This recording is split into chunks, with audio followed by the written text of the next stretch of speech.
ito. Gusto ko ito malaman talaga. Sana hindi ako yung sagot. Kuya, sa lahat ng mga naging kababol mo mula noon hanggang ngayon, Okay. sino ang pinaka-pasaway? Pasaway. Not necessarily ayaw mo, but pasaway siya. Okay, hindi. Sige. Ito.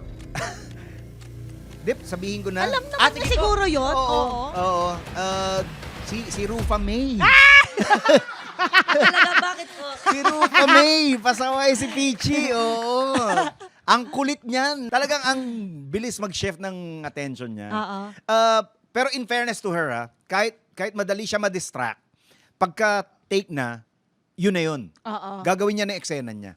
Pero lalo nung nauso yung cellphone, Aba. yung smartphones, nako, ayan na. Napapagalitan pa siya noon dati na pinagsasabihan na, tanggalin niya mga cellphones. Kino-collect yung mga cellphones. Nilalagay sa box. Oo, di ba? Ah, Di ba? nakakatawa yun. Na-experience mo yan, di ba? Si Peachy, makulit yan. Pero ano yan, pero mabait at saka Oo. tsaka magaling. Professional Yes. pagka yung, Makulit lang pag talaga. nag-focus talaga. Tsaka yung Pasaway kinwento yung mo, tamang diba? word eh. Yung kwento mo yung pag hindi mo siya naapiran. Oo, wala. Nakahintay ka. Oo. Hey. Oo. Tapos Gaya, ano gaya. nangyari? Halimbawa gumanyan siya, tapos hindi mo yun napiran. Mga 3 days after. Ano ba din? Inaantay ka. Nagtutoorbell sa bahay mo, di ba? Oo, Hey. oo. Yes. Yes. Todo na to. Natatawa pa rin ako doon. Yes. Guys, here we go.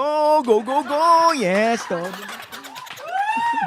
Pag-espas, mga friendship. Yes.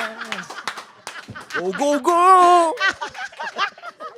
Ay, nako, palakpakan natin na nag-iisang Michael V! Yes. Thank you. Thank you. Kaya saya! Pwede na ibalik yung posas.